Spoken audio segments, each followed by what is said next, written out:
اسلام کې ګناه معاف کیږي نه، او که څوک وایي چې معاف کیږي نو هغه دې نرشي. او من یعمل مثقال ذره شرا یره دې بیا توجیه نرشي. نو بخشش خو دې ته وایي چې ګناه کړي ختم میټاو کراس نه کا. السلام علیکم. فکر وکړه ته یو کمرې ته ننوتلې او ودې که ته یو ماشوم ډېر په چغو چغو باندې جاړي، ته دې پوښتنه وکړه چې ولې جاړي؟ هغه وایي چې زه خو تباه شومه، برباد شومه، الله رب العالمین ما ته بخښنه نه کوي او زما توبه نه قبلیږي چې هر څومره زه توبه وباسمه. دا د کوم فلم او ډرامې برخه نه ده، بلکې دا هغه ویرونکې عقیده ده چې منکرین حدیث نن سبا په معاشره کې خوري او دیو دا فکر کوي که د یو انسان نه یوه د ذرې په اندازه باندې ګناه وشوه د هغې سزا به خامخا ویني. الله رب العالمین د انسان ته بخښنه نه کوي. د دیو دا شبهه چې دی په قرآن کریم باندې تلو، ځکه دیو دا دعوه لري چې موږ قرآن منو، سره د دې نه چې په ډیرو آیاتونو کې دیو تحریف کوي او معناګانې ولا بدلوي او د ډیرو آیاتونو چې دی هغه منکر دي. رب شو قرآن کریم د دې باره کې څه فرمایي؟ موږ به چې په داسې طریقې سره خبره وکړو چې ماشوم او لوی دواړه ورباندې پوه شي. صحیح ده، د دیو دا خبره موږ دیو سره ومنله چې تاسو څنګه وایي دا صحیح ده، خو الله رب العالمین چې دی په قرآن کې په سلګونو آیاتونو کې موږ توبې طرف ته رابللي یو، نو که چېرته موږ ته بخښنه نه کوي نو موږ نه توبه ولې غواړي؟ الله فرمایي وتوبوا الی الله جمیعا، تاسو ټول چې دی الله رب العالمین ته لاړ شي، بخښنه وغواړئ، توبه وباسئ. بل ځای کې الله رب العالمین فرمایي سوره تحریم کې یا ایها الذین آمنوا، ای هغه کسانو چې تاسو ایمان راوړی دی، توبوا الی الله توبة نصوحا، تاسو توبه وباسئ الله رب العالمین ته. کومه توبه؟ خالصه رښتینې توبه وباسئ. ښه د دې په بدله کې به الله رب العالمین موږ له څه راکړي؟ عسى ربكم ان يكفر عنكم سيئاتكم. الله فرمایي امید دی چې د توبې په وجه باندې تاسو نه ستاسې رب ستاسو ګناهونه ورجوي او تاسو ته بخښنه وکړي او بیا تاسو ته جنت درکړي. دی وایي چې نه، انسان ته الله رب العالمین ګناهونه نه بخي. رب العالمین څه فرمایي؟ چې ته ما ته رجوع وکړه، بخښنه وغواړه، ندامت ښکاره که زه تاته ستا ګناهونه بخمه. زما ډېرو محترم ورونو، د دې خلکو مقصد صرف دا دی چې خلک په خپل رب باندې بدګمانه کړي. د بندگان په خپل رب باندې داسې بدګمانه کړي چې زړې ته تور شي او د دوی په زړونو کې دا واچي چې الله رب العالمین انسان ته د هغې ګناهونه نه بخي، او داسې نه ده. الله رب العالمین بار بار په قرآن کې فرمایي چې تاسو ما نه مه ناامیده کیږئ، لا تیأسوا من روح الله، د الله د رحمت نه ناامیدي مه کوئ. او بیا د ناامیدي صفت چې دی الله رب العالمین د چا دپاره وایي؟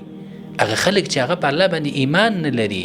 انه لا ییأس من روح الله الا القوم الكافرون، د الله نه ناامیده خلک څوک دي؟ کافران چې په الله رب العالمین باندې ایمان نه دی راوړی. مؤمنانو باره کې الله رب العالمین څه فرمایي؟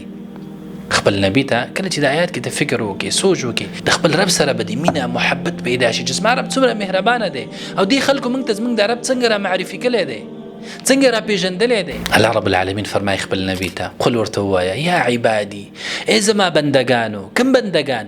الذین اسرفوا علی انفسهم، چې په خپلو ځانونو باندې ظلم کړی دی، زیاتی کړی دی، ګناهونه یې کړي دي. لا تقنطوا من رحمة الله، د الله د رحمت نه مه ناامیده کیږئ. ان الله یغفر الذنوب جمیعا، بېشکه الله رب العالمین انسان د ټول ګناهونه بخي. انه هو الغفور الرحیم، بېشکه دغه ذات دغه الله چې دی د بخونکی دی او بېحده مهربانه دی. او دی وایي چې نه، الله بخښنه نه کوي. الله وایي زه کومه، زه مهربانه یم، زه غفور یم. بل ځکه الله رب العالمین یوازې دا نه چې تا ته ستا ګناهونه وبخي، کله چې ته توبه وباسي، الله رب العالمین ته رجوع وکړي، نو ستا دا بد کارونه چې تا کړي دي، د الله په حق کې تا نه زیاتی شوی دی، ظلم شوی دی، الله ته دغه کارونه چې دی په نیکیو سره بدلوي. فاولئک یبدل الله سیئاتهم حسنات، الله رب العالمین فرمایي ان الحسنات یذهبن السیئات. الله رب العالمین بېشکه په نیکیو سره ګناهونه بخي انسان ته، په توبې سره الله رب العالمین انسان ته د هغې ګناهونه بخي. دا کوم مصیبتونه چې راځي په دې باندې چې الله رب العالمین انسان ته داغي ګناهونه بخي، داغي خطایانې بخي. او دی وایي چې نه، رب العالمین انسان ته بخښنه نه کوي. زما ډېرو محترمو ورونو او خویندو، زمونږ دین چې دی د رحمت دین دی. زمونږ رب ډېر مهربانه دی چې کله د انسان نه خطا کېږي او دا رجوع کوي خپل رب ته، بخښنه غواړي په صدق سره، الله رب العالمین انسان ته دغې ګناهونه بخي. او د ټولو نه واضح آیات چې الله رب العالمین فرمایي ویغفر ما دون ذلک لمن یشاء. الله وی غیر د شرک نه چې انسان ما سره شریک جوړ کی او دا چې دی بخښنه ونه غواړي، توبه ونه باسي د شرک نه، او په دغه شرک حالت کې مړ شي، نو د دین غیر چې نور کوم بندگان زما دي چې شرک یې نه دی کړی او چې زه چاله وغواړم هغې ته بخښنه کوم، ویغفر ما دون ذلک لمن یشاء. الله وایي زه بخښنه کوم، زه مهربانه یم. او دی وایي چې نه، الله بخښنه نه کوي. نو اوس موږ د رب العالمین ومنو، د قرآن ومنو، او که د دې ومنو. زما محترم ورونو، دغه آیات کریمه چې دیو ته استدلال کوي، راځي په دې باندې ځان پوه کړو.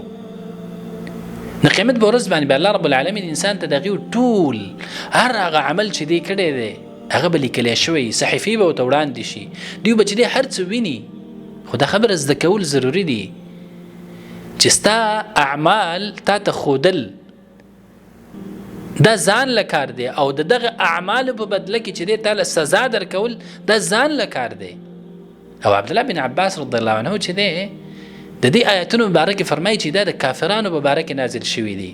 کافر که چېرته په دنیا کې نیک عمل وکړه نو د هغې بدله به د انسان ته په دنیا کې ورکولی کېږي، او د بد عملونو بدله به چې دی الله رب العالمین په آخرت کې ورکوي.